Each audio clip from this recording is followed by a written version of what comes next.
A number of years ago, if you said, you know, how is nanotechnology influencing your life, you would probably say, what's nanotech? Or you might say, well, it's something scientists are doing in the laboratory. Well, it's not true. There are about 1,000 different products on the market today. You are probably using one, and you probably don't know about it.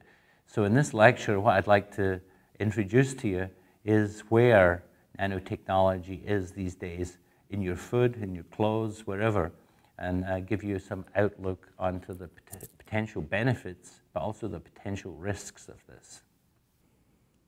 It surprises many people that there are so many nano products on the market. At the moment, the number's 1,000. I would expect in a couple of years it's 10 or 100,000. And we often don't know even what these products are. Are there dangers? There certainly can be. Nanomaterials, particularly sunscreens, rely on nanoparticles. Some of the sunscreens do. And also, a lot of cosmetics, like L'Oreal is probably one of the major nanotech companies in the world. So do these small ingredients pose big risks? The question is that we have to do more testing on them, I think, before we release them.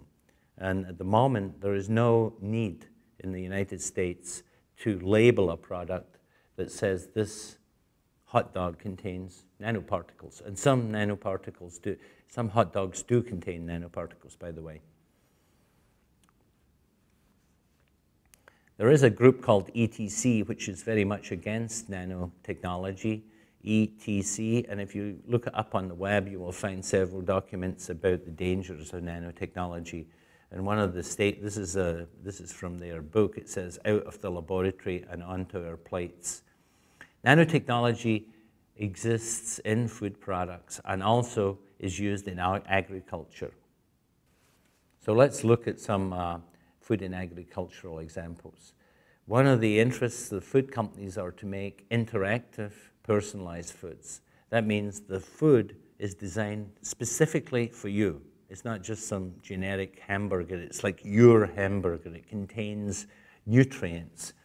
And the use of nanoparticles to encapsulate, or nanostructures to encapsulate food, allows the flavor and the chemicals to be released in different ways. For instance, one Australian company uses vitamins that are nano-encapsulated and puts it into the bread, so it has no flavor but still gives you nutrition. You can do the opposite. You can have the particles release flavor in a time-programmed way, generating a specific particular evolution of the flavor.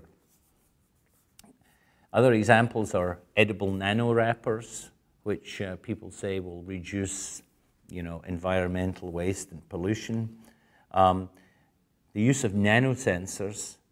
There are many different examples of nanosensors, which are very cheap, that can be incorporated into the food products. So one can then do a nanosurveillance from the paddock to the plate, perhaps looking for the presence and where it occurred of things like E. coli.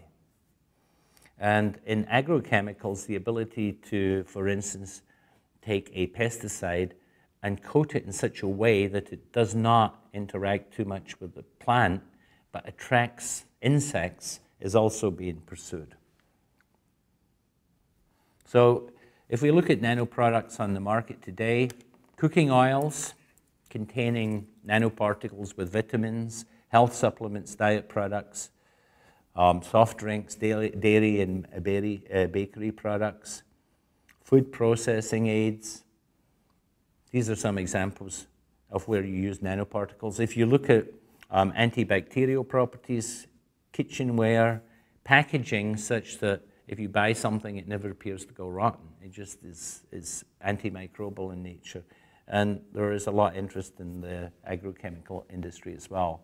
So I've summarized this on this particular view graph, and I won't go into it in detail, but I'll let you have a look at it.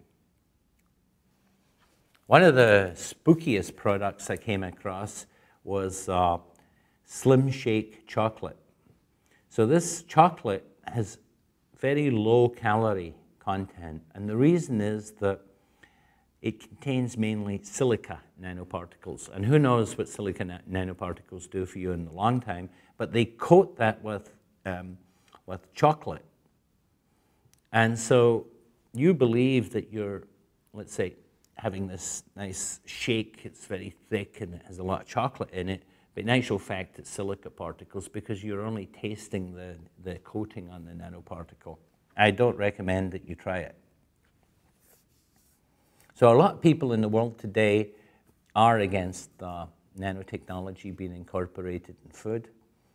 At the moment, like the genetically modified products don't need to be labeled GMO, although in California later this year there will be a referendum. And hopefully people do want to see what they are eating. They would like to know. These are an example of some of the people that are against, essentially, having nanotechnology in food. And you might want to look at these websites if you're interested. Finally, if you want to hear more of me, and this case on the subject of nanoparticles, I'd advise you to go to the NPR site, and you'll find an interview with Mark Raitner, who's a professor, university professor, and myself, about the benefits and the dangers of nanotechnology. It's called How Tiny Nanoparticles Are Transforming Technology. Thank you.